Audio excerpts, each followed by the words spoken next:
Hello everyone, कैसे हैं आप सभी। उम्मीद है सब बढ़िया होंगे और मजे कर रहे होंगे। सबसे पहले सभी को happy new year to all of you my family, मेरे फ्रेंड्स, मेरे सभी दोस्तों को, मेरे सभी सब्सक्राइबर्स को। न्यू ईयर हो गया है, न्यू ईयर की पार्टी हो गई है, तो थोड़ा सा एग्ज़ाम की तरफ भी ध्यान तो देना पड़ेगा ना भाई। कुछ दिनों में एग्ज़ाम भी तो आ रहे हैं।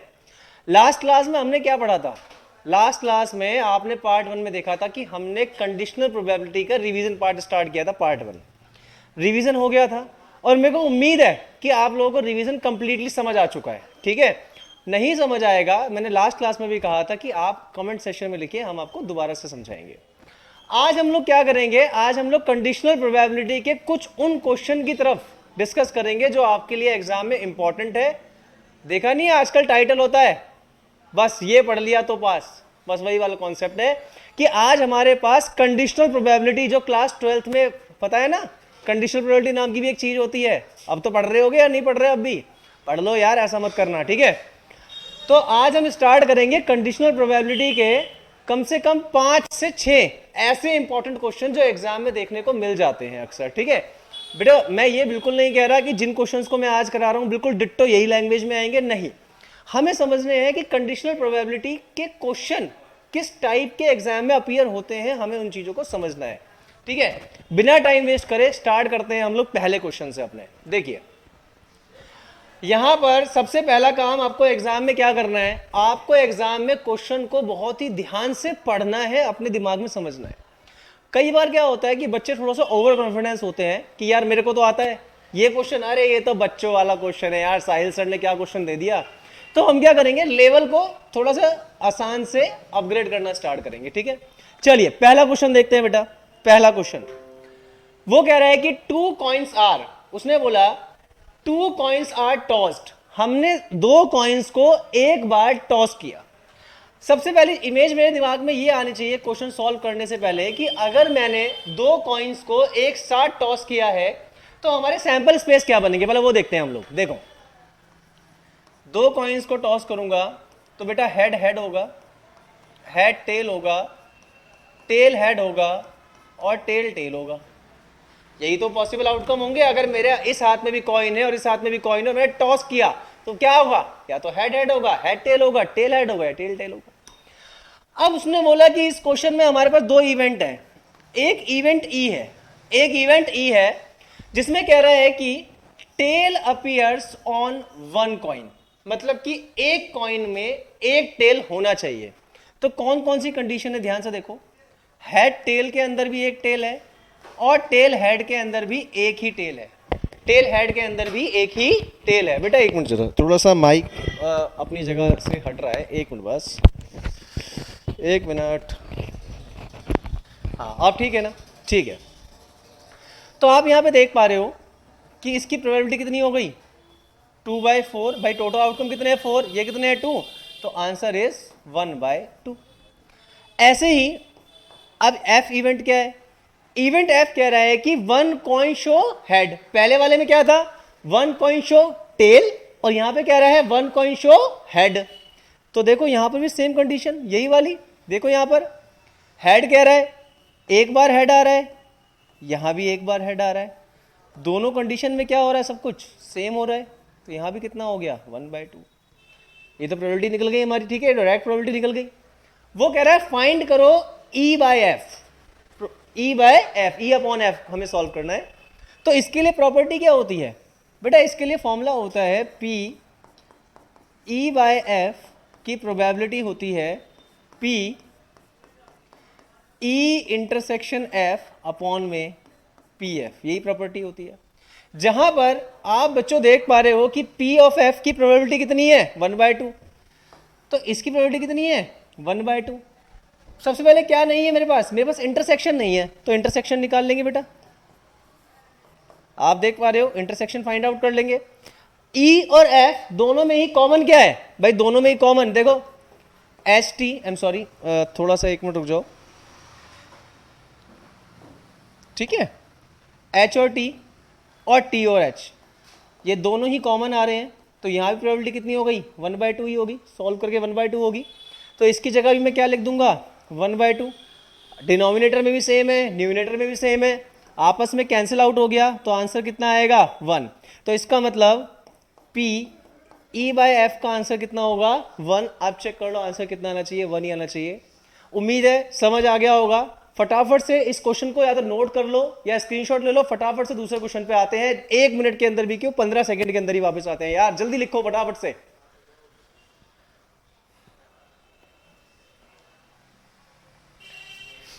तो उम्मीद है कर लिया होगा। और देखो बेटा सबसे पहले एक बात, रिवीजन चल रहा है, एग्जाम आ रहा है, तो अपनी नोटबुक, अपनी बुक, अपना पेन कॉपी सब लेके बैठो, ठीक है। आगे बढ़ते हैं, चलिए इसको मैं क्लीन कर रहा हूं यहां से, ठीक है। चलिए आगे बढ़ते हैं। देखिए ये पहला क्वेश्चन बहुत आसान क्वेश्चन था, इसमें कुछ भी हार्ड की बात नहीं थी, ठीक है।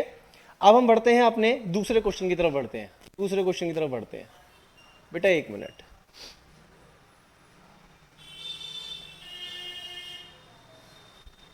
चलिए अब हम लोग बढ़ते हैं अपने दूसरे क्वेश्चन की तरफ।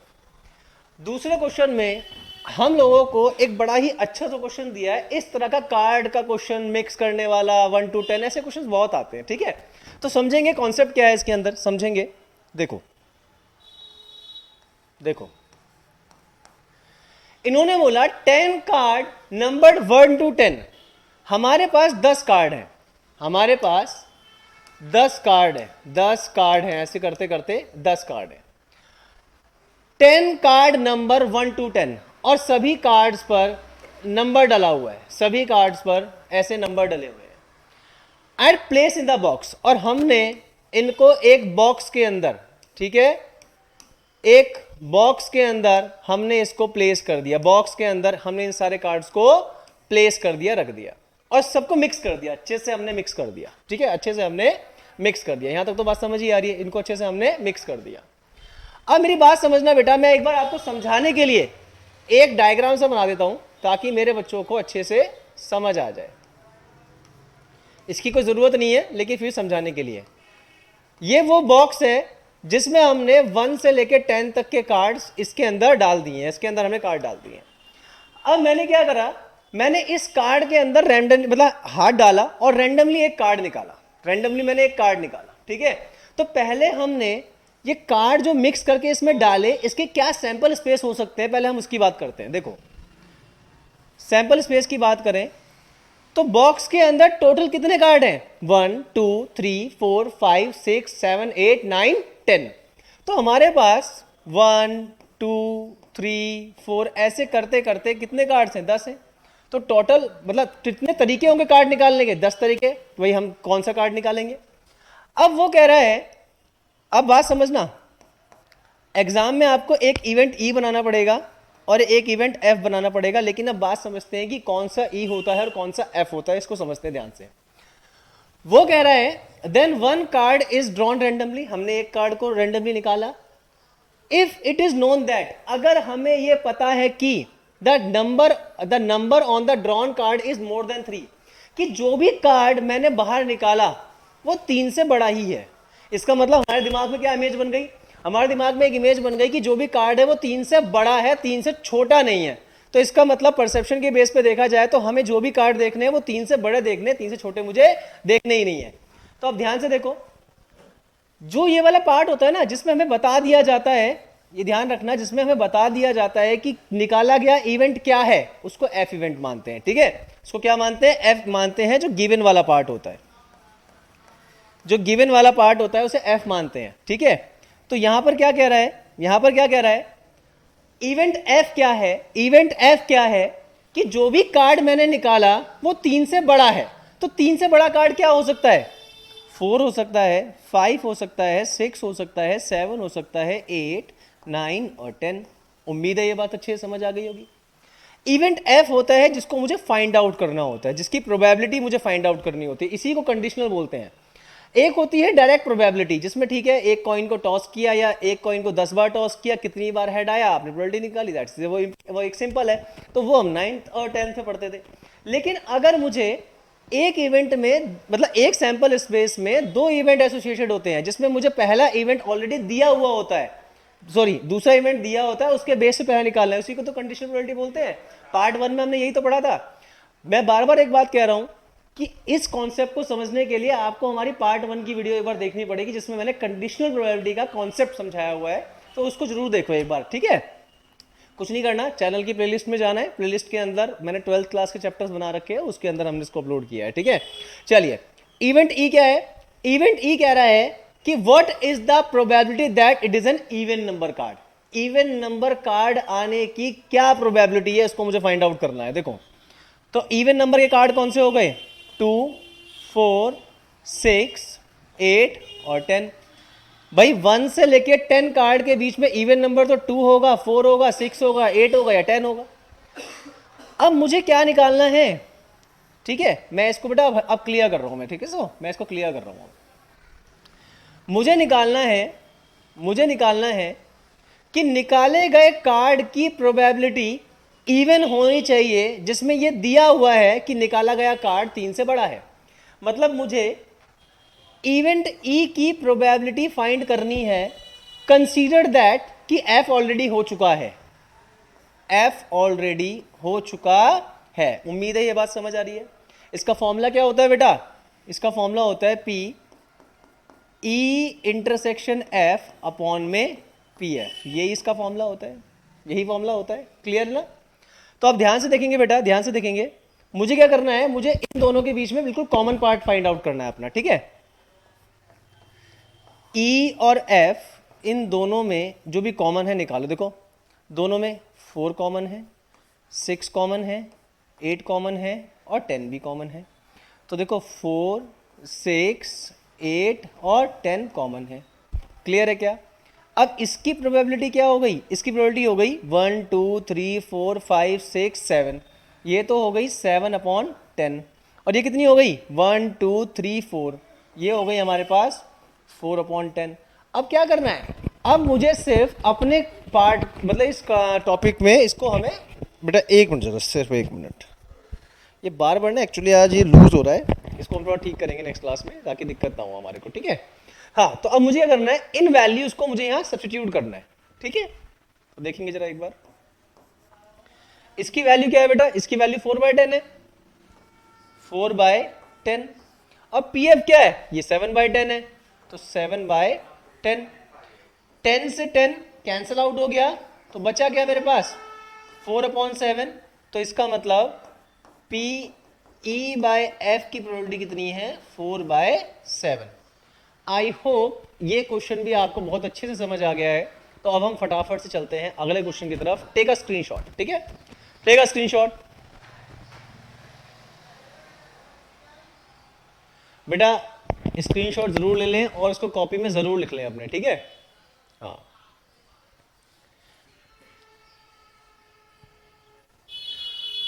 ऐसे ही एक्स्ट्रा क्वेश्चन की सीरीज आती रहेगी, ठीक है।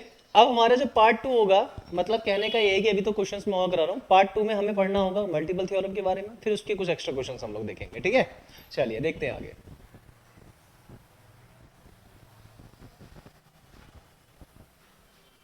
चलिए आगे बढ़े, चलिए आगे निकले आगे, ठीक है।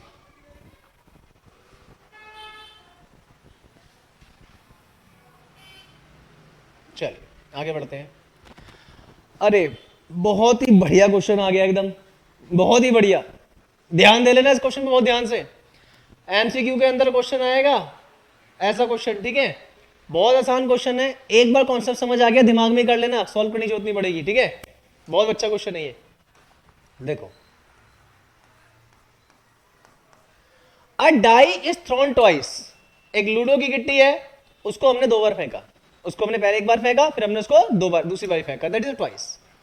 अगर एक डाई को मैं 2 बार थ्रो करूंगा तो टोटल सैंपल स्पेस क्या, टोटल सैंपल स्पेस क्या होंगे? देखो जरा एक बार बेटा, हो सकता है 1 1 आ जाए, हो सकता है 1 2 आ जाए, 1 3, 1 4, 1 5 और बेटा 1 6। ऐसे ही करते करते फिर 2 1 से लेकर कहां तक जाएगा? 2 6 तक जाएगा। ऐसे ही यहां तक करते करते करते कहां पे आएगा? 6 1 पे आएगा, और यहां से करते करते करते कहां तक जाएगा? 6 6 तक जाएगा। तो अगर एक डाई को मैं 2 बार थ्रो करूंगा तो टोटल जो सैंपल स्पेस होंगे बेटा वो 36 सैंपल स्पेस होंगे, ठीक है। कितने होंगे? 36 होंगे। ठीक है, 36 सैंपल स्पेस होंगे। यहां तक बात समझ आ गई। अब क्या कह रहा है, and the sum of the number, मतलब कि जो ये पेयर बन रहा है ना, जो ये जोड़ा बन रहा है ना, the sum of the number appear to be observe to be 6, what is the conditional probability that the number 4 has appear at least once, at least once. Event F क्या है, इवेंट एफ कह रहा है कि दो नंबर का सम ऑब्जर्व कितना हो रहा है 6, और इवेंट ई जो फाइंड आउट करना है वो कह रहा है कि एटलीस्ट 4 अपीयर होना चाहिए एक बार। तो चलिए हम एक एक करके स्टार्ट करते हैं। पहले हम बात करेंगे इवेंट ई की। इवेंट ई में ये कह रहा है एटलीस्ट, इवेंट ई में ये कह रहा है कि एटलीस्ट 4 अपीयर, यहां पे क्या लिखा है कि 4 appear at least once, 4 appear at least once. तो देखो जरा एक बार 4 कब कब आएगा, तो देखो 1 4 में भी एक बार 4 आ रहा है, 2 4 में भी एक बार 4 आ रहा है, 3 4 में भी एक बार 4 आ रहा है, फिर 4 4, फिर 5 4 और फिर 6 4। ये तो हो गया जिसमें एक बार 4 आ रहा है। ऐसे ही 4 1, 4 2, 4 3। अच्छा, क्योंकि मैं 4 4 ले चुका हूं, देखो मैं 4 4 ले चुका हूं, इसलिए 4 4 नहीं ले रहा हूं मैं, 4 5 और 4 6, 4 6, ठीक है, 4 6, ठीक है, 4 6। ये बात समझ आ गई। तो इसकी प्रोबेबिलिटी कितनी हो गई, 1 2 3 4 5 6 7 8 9 10 11, ठीक है, 11 हो गई। ठीक है बेटा, सिर्फ ध्यान से देखिए, एक मिनट रुकिए, एक्चुअली इसके निब में कुछ प्रॉब्लम हो रही है, एक मिनट रुकिए बस, मैं अभी आ रहा हूँ, एक मिनट बस, एक मिनट, इसको ठीक कर दूंगा।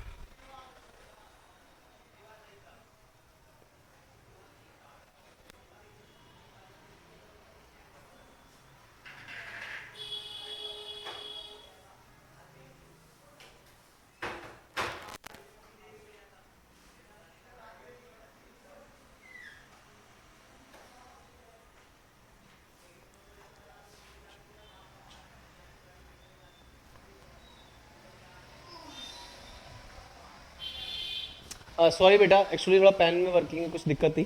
ठीक है, तो हम क्या कह रहे थे आपसे कि अगर मैं एक मिनट बस इसकी पीई की प्रोबेबिलिटी निकालूं तो क्या होगा, तो ध्यान से देखो, 1 2 3 4 5 6 7 8 9 10 11, ये हो गया हमारे पास 11/36, 11/36 इसकी प्रोबेबिलिटी हो गई। इवेंट ई क्या था, इवेंट ई कह रहा था कि at least 4 appear at once, at least 4 appear at once. तो देख लो सब में कम से कम 4 एक बार आ ही रहा है। अब हम आगे देखेंगे बेटा, आगे अब हम आगे देखेंगे। अब इवेंट एफ क्या है जो हमें गिवन है, इवेंट एफ कह रहा है कि मुझे वो नंबर्स का पेयर चाहिए जिनका सम इसके बराबर हो, 6 के बराबर हो। अगर यहां पर जाके देखें तो 1 और 5 वो वैल्यू है जिनको आपस में प्लस करने से क्या हो जाएगा, 6 बन जाएगा। तो क्या आ गया, 1 और 5। उसके बाद अगर यहां पर आ जाए तो यहां पर क्या होगा, 2 और 4 6 के बराबर हो जाएगा। अगर 3 वाली लाइन में आएंगे, 3 वाली में, तो 3 और 3 क्या होगा, 6 होगा। अगर 4 वाली लाइन में आएंगे तो 4 और 2 क्या होगा, 6 के बराबर होगा। अगर 5 वाली लाइन में आएंगे तो 5 और 1 क्या होगा, 6 के बराबर होगा। ठीक है, और अगर 6 वाली लाइन में आएंगे तो 6 में 6 1 6 2 ऐसे करते करते किसी भी नंबर का सम 6 के बराबर नहीं होगा, क्योंकि 6 और 1 क्या हो गया, 7। कंडीशन क्या है, 6 होना चाहिए, कंडीशन क्या है, 6 होना चाहिए। तो देखो जरा, 1 2 3 4 5, तो ये कितना हो गया, इसकी प्रोबेबिलिटी कितनी हो गई, 5/10। अब वो क्या कह रहा है, मुझे क्या फाइंड आउट करना है, मुझे पीई की प्रोबेबिलिटी फाइंड आउट करनी है। कंसीडर दैट ये मुझे बताया हुआ था कि दो नंबर की वैल्यू कितनी है, 6 है बेटा। तो देखो P E intersection F upon में पी एफ, यही फॉर्मूला होता है। अगर मैं बेटा इस पे ध्यान दूं तो पी एफ कितना आ रहा है मेरा, 5/10 ऑलरेडी आ रहा है, 5/10 ऑलरेडी आ रहा है। अब क्या करना है, मुझे ई और एफ के अंदर कॉमन पार्ट निकालना है। कॉमन का मतलब क्या हो गया भाई, दो नंबर का सम 6 भी होना चाहिए और 4 भी अपीयर होना चाहिए। तो देखो दोनों ही कंडीशन में क्या पॉसिबल होगा, देखो ध्यान से, दोनों ही कंडीशन में क्या होगा, आप ध्यान से देखो, एक तो बेटा ये वाला पार्ट कॉमन आ रहा है, और आप चेक कर लो एक ये वाला पार्ट भी दोनों में ही कॉमन आ रहा है, और इसमें कुछ भी कॉमन नहीं आ रहा, तो दो ही पार्ट कॉमन आ रहे हैं, 2 4 और 4 2। क्लियर है क्या? ठीक है। अच्छा आई एम सॉरी, मैंने देखो यहाँ पर ना एक मिस्टेक कर दी बेटा, आप लोग थोड़ा बता दे, मतलब थोड़ा देख ले करो, यहाँ पर 10 नहीं होगा 36 होगा, सॉरी, क्योंकि हमारा टोटल जो पॉसिबल आउटकम है वो 36 है ना बेटा, कितना हो गया 36 होगा। तो यहाँ पर भी हम अगर आएंगे, कितने आउटकम है, दो आउटकम है, कितना हो गया 2/36। तो ई इंटरसेक्शन एफ की वैल्यू क्या आ गई, 2/36 आ गई, तो कितना आ गया 2/36। इस नीचे भी मैं करेक्ट कर देता हूँ, एक मिनट मैं नीचे भी करेक्ट कर देता हूँ, मिस्टेक से 10 लिख दिया मैंने इसको, ठीक है। कितना हो गया 36 हो गया। अब हम देख पा रहे हैं 36 से 36 कैंसिल आउट हो गया, तो आंसर कितना आ गया 2/5। तो आप चेक कर लो आंसर कितना आना चाहिए, 2/5 ही आना चाहिए। फटाफट से स्क्रीनशॉट लो और अगले क्वेश्चन पे आते हैं, फटाफट स्क्रीनशॉट लो।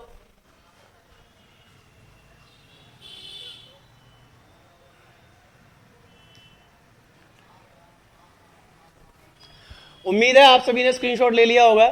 चलिए बढ़ते हैं अगले क्वेश्चन की तरफ, ठीक है, बढ़ते हैं अगले क्वेश्चन की तरफ। ऐसे ही क्वेश्चन आपको मिलते रहेंगे। थोड़ा सा क्या है कि भाई हमें भी आप लोगों के सपोर्ट की जरूरत है, तो चैनल को लाइक करो, शेयर करो, सब्सक्राइब करो, ताकि हमें भी हिम्मत मिलती रहे आगे ऐसी और करने के लिए काम। भाई आप लोगों को क्या करना है, सब्सक्राइब ही तो करना है, लाइक ही तो करना है, फीस थोड़ा मांग ली हमने आपसे, ठीक है। चलिए अगला क्वेश्चन आ जाओ। अब अगला क्वेश्चन ध्यान से देखना, मैं कह रहा हूं जैसे ही मैं स्लाइड चेंज करूंगा आपका दिमाग काम कर जाए। करना क्या है, देखो ध्यान से, अगले क्वेश्चन में क्या है, बिल्कुल सेम क्वेश्चन है, बिल्कुल सेम। पहले क्या था, अ डाई थ्रो ट्वाइस, जिनका सम कितना होना चाहिए 6। अब यहां पे क्या है कि यहां पर सम कितना होना चाहिए 8। पहले वाले क्वेश्चन में क्या था, प्रोबेबिलिटी निकालनी है कि 4 हैज अपीयर एटलीस्ट वंस, यहां पर क्या है 5 अपीयर एटलीस्ट वंस। ये क्वेश्चन हम नहीं कराएंगे, इसको आपको सॉल्व करना है, इसीलिए मैंने क्वेश्चन डाला है कि अगर समझ आ गया है इसको सॉल्व करना, कमेंट सेशन में इसका आंसर बताना, सही आया गलत आया, आंसर कितना आना चाहिए 1/3 आंसर इसका आना चाहिए, ठीक है। चलिए तो ये वाला क्वेश्चन नहीं कराएंगे, अगले क्वेश्चन की तरफ बढ़ते हैं, ठीक है। फटाफट देखो अगला क्वेश्चन देखो बेटा, एग्जाम के लिए मोस्ट इंपॉर्टेंट क्वेश्चन ये मोस्ट इंपॉर्टेंट क्वेश्चन है ये। आप देखना है आपकी बुक का एनसीईआरटी का एग्जांपल है, अगर आप पिछले साल के कुछ पेपर्स भी उठा के देखोगे तो मेरे हिसाब से शायद 2019 का एग्जाम हुआ था अभी, उसमें भी ये क्वेश्चन आया था। देखो क्या है, बड़े ध्यान से समझना, बड़े ध्यान से समझना। वो कह रहा है एक स्कूल है, वो कह रहा है एक स्कूल है भाई, एक स्कूल है भाई, ठीक है, स्कूल है, एंड देयर आर 1000 स्टूडेंट, और एक स्कूल में टोटल स्टूडेंट्स कितने हैं, टोटल 1000 स्टूडेंट्स है, 1000। इसका मतलब टोटल सैंपल स्पेस कितने हो गए 1000, आउट ऑफ विच इन 1000 में से 430 कितनी है, लड़कियां हैं। अब 1000 में से 430 कितनी है बेटा, लड़कियां हैं, गर्ल्स हैं। अच्छा थोड़ा ज्यादा कोने में तो नहीं हो गया, ठीक है, देख लो एक बार, ठीक है। 430 कितनी है, गर्ल्स हैं। अगर 1000 में 430 लड़कियां हैं तो लड़के कितने होंगे, 570 लड़के होंगे। ये बात तो समझ आ गई भाई, 570 लड़के होंगे, इतनी बात समझ आ रही है। अब इट इज नोन दैट, ये बात हमें पता है कि दैट मीन्स इवेंट एफ की बात हो रही है। It is known that out of 430, इन 430 के अंदर ही 10% of the girl study in class 12th। 430 का 10% कितना हो गया, मतलब कि 10% ऑफ, एक मैं इसको क्लियर कर देता हूं, एक मिनट रुको, मैं थोड़ा ठीक से कर देता हूं इसको। 10% ऑफ 430 दैट इज कितना हो गया बेटा, कितना हो गया 43। 43 लड़कियां किस में पढ़ती हैं, क्लास 12th में पढ़ती हैं, इन लड़कियों के अंदर ही, ठीक है। इन 430 जो स्कूल के अंदर 430 टोटल लड़कियां हैं, उन टोटल के अंदर से 10% लड़की किस में पढ़ती हैं, क्लास 12th में पढ़ती हैं। व्हाट इज द प्रोबेबिलिटी, मतलब यहां से वो इवेंट ई पूछ रहा है। जो गिवन वाला पार्ट होता है वो इवेंट एफ होता है, और जो फाइंड करना होता है वो इवेंट ई होता है। बार बार मैं बोल रहा हूं, ध्यान रखो। What is the probability that a student chosen randomly study in class 12th। हमने क्लास 12th के अंदर से एक बच्चा उठा लिया भाई, एक बच्चे को पिक कर लिया, और ये बता दिया गया कि जो हमने बच्चा चूज किया वो एक लड़की है। क्या स्कूल के अंदर सारी लड़कियां ही होंगी, लड़के नहीं पढ़ रहे होंगे, सिंपल सी बात है, लड़के पढ़ रहे होंगे। अगर 12th क्लास में 43 लड़कियां हैं तो डेफिनेटली कुछ ना कुछ तो लड़के होंगे, बट कितने लड़के हैं ये सवाल नहीं है।